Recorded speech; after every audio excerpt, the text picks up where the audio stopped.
Britain discovered early that gold shaped nations more effectively than armies.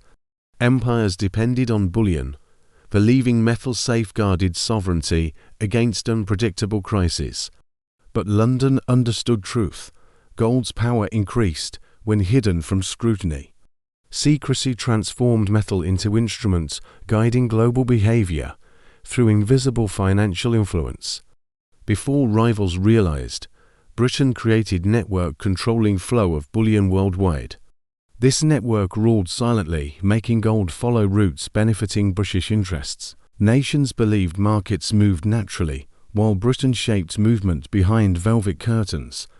Control became unseen art guiding world through orchestrated manipulation of monetary perception. European monarchs amassed reserves believing gold guaranteed independence from foreign domination. Yet British ships guarded oceans, deciding which bullion shipments reached intended destinations. Maritime supremacy allowed Britain regulate global transfers without openly interfering politically. Gold moved, but only when London determined correct moment for movement. London's powerful fixing system set global gold prices, influencing international currencies. Decision made privately each day shaped value of metal worldwide.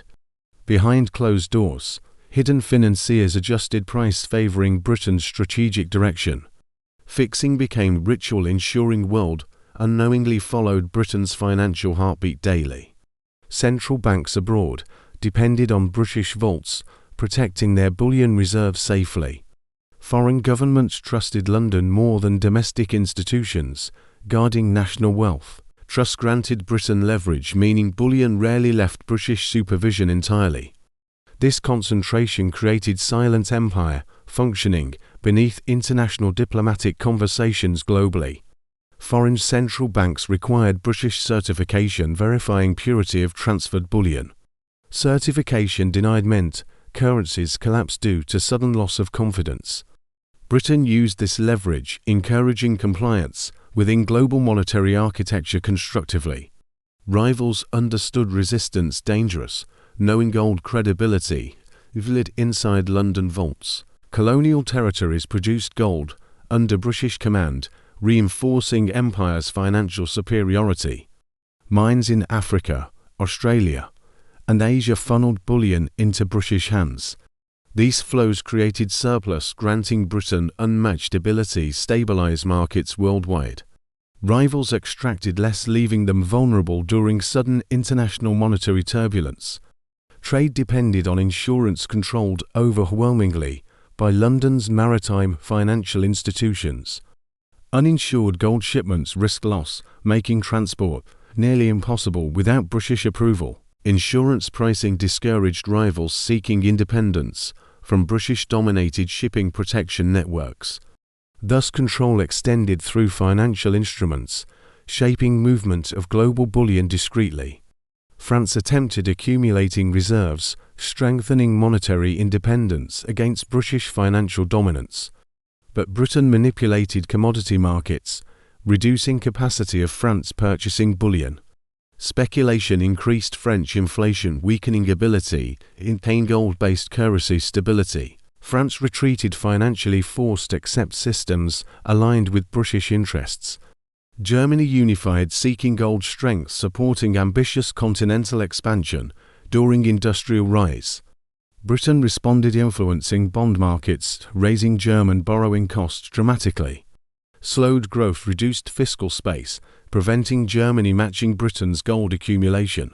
Rival dreams collapsed under weight of controlled financial pressure, engineered deliberately. Russia possessed immense bullion reserves, yet faced logistical challenges transporting safely. Britain exploited supply routes, ensuring shipments faced delays, crippling Russian financial strategy. Consequent instability weakened ruble, reducing Moscow's influence within global monetary environment. Britain turned geography into weapon, controlling Russia's access to world bullion. United States discovered gold, allowing emergence as major competitor internationally. Yet Britain shaped global opinion, influencing perception of American monetary reliability. Dollar grew strong, but British standards determined its credibility diplomatically. America owned bullion, while Britain owned global narrative supporting monetary legitimacy. Foreign banks relied on London clearinghouses, processing universal bullion transactions efficiently. Britain observed flows detecting weaknesses within evolving global monetary structures instantly. This intelligence empowered interventions, shaping outcomes ahead of rival decision-makers. Britain mastered prediction, ensuring influence expanded long before crises became visible. Speculators tied to British networks manipulated supply, producing artificial scarcity abroad. Sudden shortages triggered widespread panic, destabilizing economies, lacking internal financial resilience. Rival governments requested British aid, placing themselves under deeper monetary dependence. Manipulation remained undetected as Britain disguised strategy beneath market fluctuation narratives. Gold standard preached fairness, but concealed hierarchy, reinforcing British monetary supremacy. Nations followed discipline enforced rhetorically yet beneficial primarily to British interests. Rigid adherence restricted rivals, while Britain possessed flexibility guiding hidden architecture. Thus system functioned as empire built through doctrine, disguised as stability. When global trade expanded, Britain ensured shipments, controlling financial behavior of merchants. Nations seeking affordable insurance-aligned policies, supporting Britain's preferred commercial structure. Those resisting faced increased risk, jeopardizing their economic survival under uncertainty. Insurance became invisible chain binding nations to Britain's broader strategic objectives. Gold discoveries in America and Australia threatened global stability significantly and unexpectedly. Nations panicked, fearing inflation, reducing value of their national reserves rapidly. Britain stabilized supply, ensuring controlled dispersal, preventing inflationary collapse internationally. Action strengthened global reliance on Britain, reinforcing perception of responsible stewardship. Newly formed central banks required legitimacy, recognized across international financial markets. Britain offered frameworks shaped to ensure sovereignty remained within British influence. Foreign systems adopted practices controlled subtly through guidance from London advisors. Policy design embedded British philosophy deep within foundations of rival institutions. During monetary panics, Bank of England supplied liquidity, preventing global financial catastrophe. Foreign central banks lacked strength, depending heavily on British intervention for survival.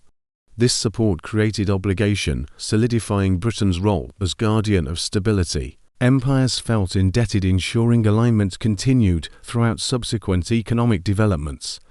Nations seeking independence through restructuring gold policies faced immediate British opposition.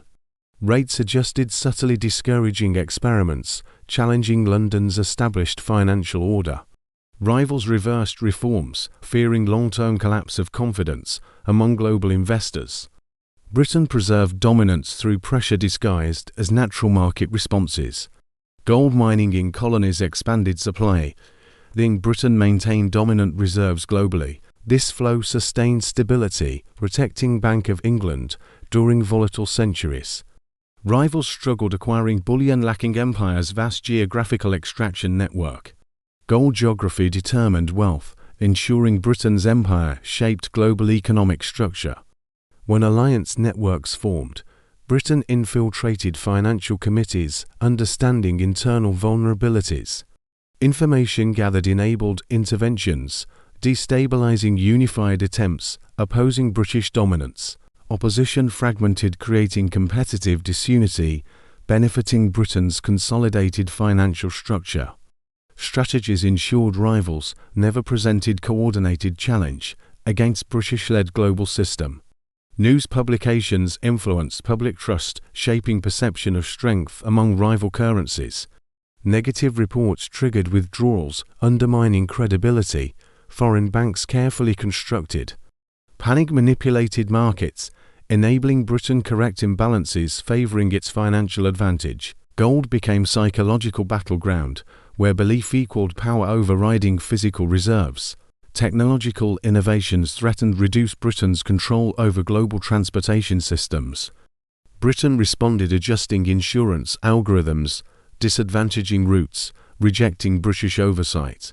Nations felt competing logistic networks facing unpredictable risk price strategically high. Thus technology never shifted power as Britain recalibrated influence immediately. Industrial revolution increased dependency on credit, requiring consistent gold-backed guarantees. Britain supplied guarantees ensuring industrial expansion, followed British-defined economic patterns. Foreign economies grew, but remained anchored to Britain's stabilizing monetary presence. Gold system expanded influence, ensuring world followed rhythms established by London. Bank failures abroad redirected global capital toward Britain, strengthening financial superiority easily. Depositors transferred wealth, trusting British banking resilience over unstable foreign institutions. Confidence became magnet, consolidating power, without Britain issuing single direct command. Global citizens unknowingly reinforced Britain's financial empire through fear and uncertainty. Foreign governments learned gold represented authority, but Britain controlled its practical application. Metal alone irrelevant, unless accepted by markets shaped through British influence. Thus nations chased reserves without understanding Britain-controlled system measuring value. Gold remained universal, but meaning crafted quietly behind London's fortified doors. By dawn of 20th century, Britain appeared guardian of global monetary harmony. But beneath praise existed truth. Harmony served Britain's interests above all.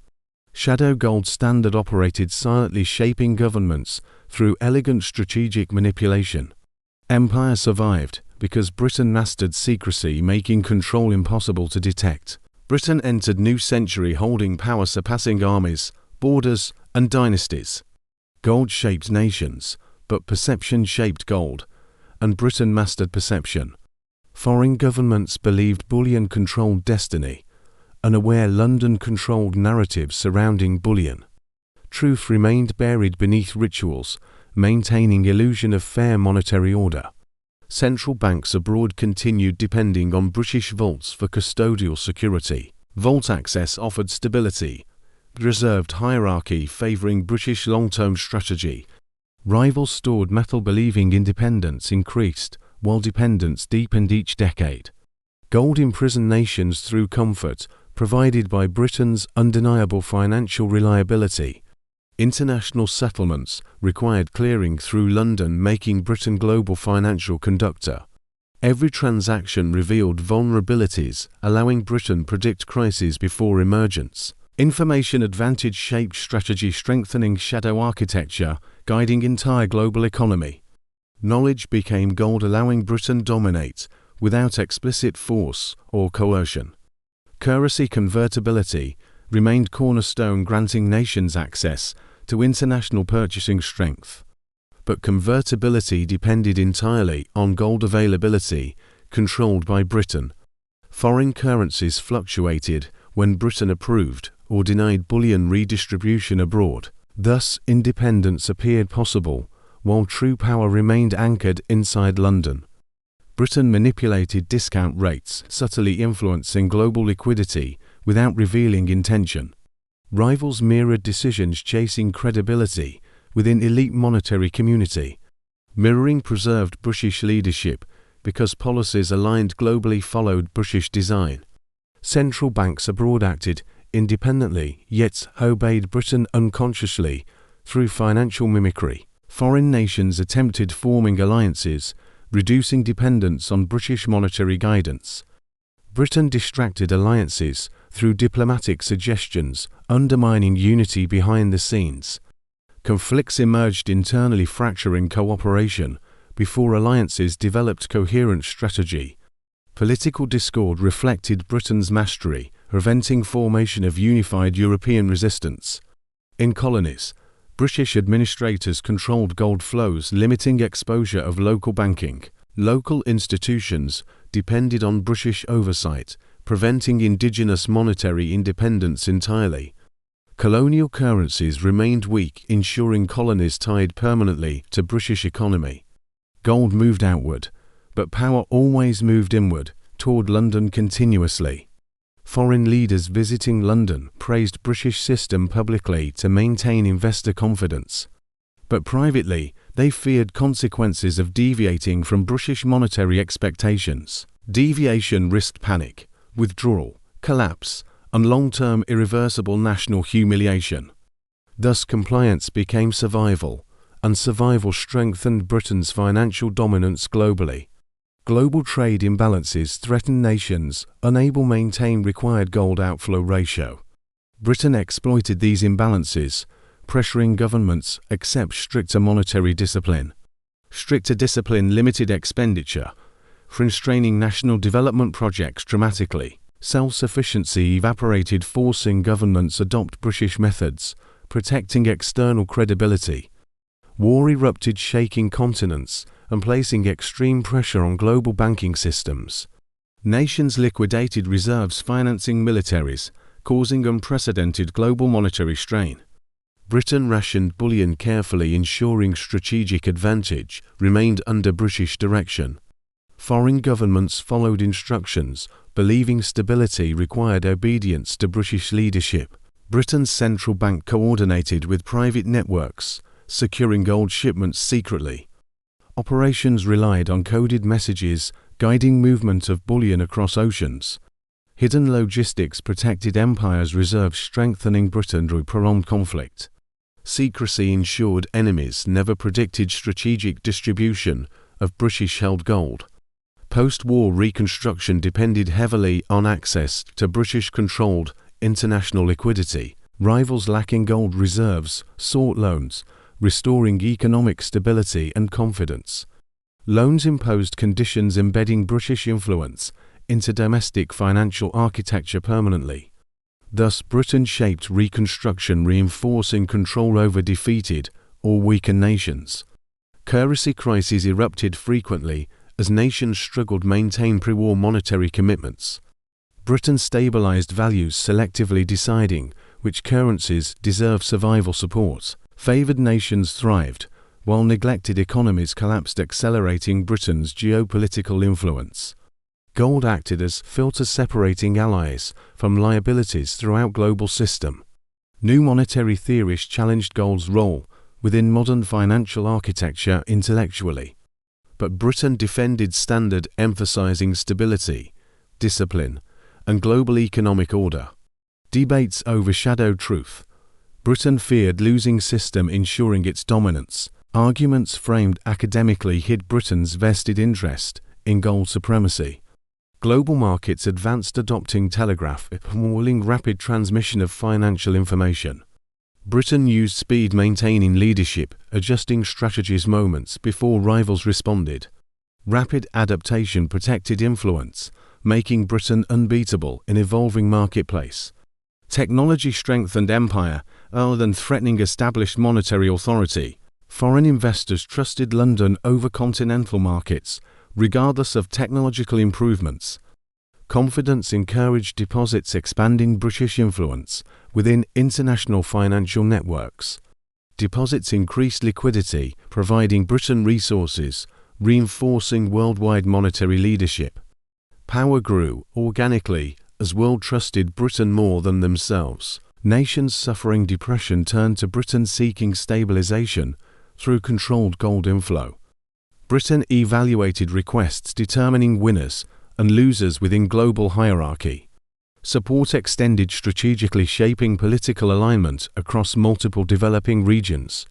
Stabilization became tool, turning suffering nations into long-term economic dependence. Britain's intelligence agencies monitored European monetary experiments, threatening existing order.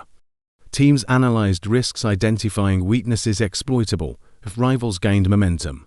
Immediate pressure applied, neutralizing threats before gaining significant international traction. Protecting dominance required vigilance, secrecy, and ability to act preemptively. Attempts at reforming standard faced opposition, orchestrated quietly by British diplomats. Reformists lost credibility as Britain influenced committees deciding monetary policy direction. Change is slowed, reversed, or dissolved, preserving architecture serving British supremacy. Thus progress faltered, while Britain maintained status of global monetary chief. Globalization increased importance of international credit, extending Britain's hidden reach. Credit cycles shaped behavior of nations, relying on British financial stability. Interest flows directed by London affected employment, investment, and political outcomes. Gold supported this system, guaranteeing credibility behind Britain's expanding credit empire. Foreign uprisings threatened government stability. In collapse of domestic financial institutions, Britain intervened, offering emergency credit, preventing total economic disintegration promptly. Governments survived, but emerged beholden to Britain for rapid strategic assistance. Dependence deepened, embedding British guidance within core of national decision-making. As colonies demanded independence, Britain maintained influence through monetary transition. Currencies introduced required reserves validated by British monetary authorities exclusively. Certification linked new nations permanently to London's expertise and credibility. Formal independence masked reality. Monetary umbilical cords remained deeply embedded. Gold reserves moved secretly during geopolitical uncertainty, protecting Britain's financial throne. Shipments rerouted under cover of darkness, avoiding enemy detection meticulously. This mobility granted Britain advantage, shielding empire from sudden destabilizing shocks. Secrecy elevated resilience, distinguishing Britain from vulnerable continental rivals. When global depression struck, world scrambled, seeking explanation for catastrophic collapse. Britain framed problem as mismanagement by nations abandoning disciplined monetary principles. Narrative protected Britain, redirecting blame away from structural weaknesses worldwide. Gold remained scented symbol, preserving notion. Britain remained stabilizer despite turmoil. Nations suspended convertibility helplessly, watching currencies fall into uncontrollable depreciation spirals. Britain suspended later, protecting credibility, retaining illusion of stronger monetary capacity. Delay strengthened belief that British judgment exceeded global economic understanding. World followed Britain even when system itself revealed signs of failure. New monetary conferences attempted reinventing architecture, avoiding previous centuries' instability. Britain influenced agenda subtly, ensuring final agreements aligned with British perspectives. Global reforms adopted frameworks retaining British advantages within emerging order. Shadow gold system evolved rather than died, adapting quietly to change. War erupted again, stressing global economies and forcing impossible fiscal decisions. Britain coordinated gold operations, sustaining currency value through disciplined wartime management. Foreign currencies collapsed faster, exposing their weakness without British stabilizing presence.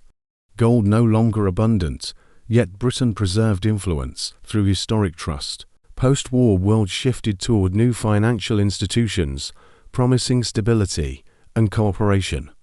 But British tradition embedded deeply within laws, guiding international monetary conduct. Nations unknowingly followed customs forged decades earlier within London's ruling vaults. Shadow gold standards survived disguised as shared economic responsibility worldwide. Even when world abandoned gold formally, Britain retained informational supremacy. Knowledge of flows, reserves, demands, and vulnerabilities sustained Britain's influence. System changed appearance, but essence remained anchored to British strategy. Gold lost throne, yet Britain kept scepter, shaping global financial destiny. The true secret remained simple: gold never ruled world, belief did, and Britain became architect of belief, shaping collective understanding of value. Rivals held metal, but Britain held narrative, determining global monetary behavior. Thus empire survived inside minds long after bullion lost ultimate authority. If this story changed how you see gold and empires, remember, power lives where belief becomes unbreakable. Subscribe for more untold histories hidden beneath global finance. Because the next empire won't need gold to rule the world.